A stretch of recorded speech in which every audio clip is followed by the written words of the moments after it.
E përmendëm në fillim të këtij rrëfimi që për krajen më të madhe Hase mori nga babai i saj, i cili njëherësh është këngëtar.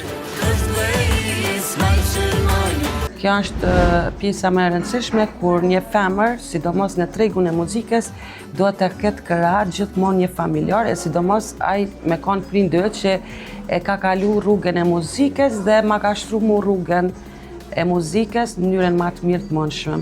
Unë e kam pas shumë atlet mu kyç në këtë rrugë, sepse babai im mi ka hap dyrë çdo kënd dhe është krahë i djathtë ime. Edhe në muzikë, edhe në çdo gjë që unë e realizoj në jetën tem, gjithmonë e kam krah djathtë. Tash, pasi jam martu, edhe burri më përkrah shumë në çdo aspekt, kështu që i kam dy persona afër që më bajnë muni shumë mirë dhe më përkrajnë çdo gjë që unë vendosi të punoj.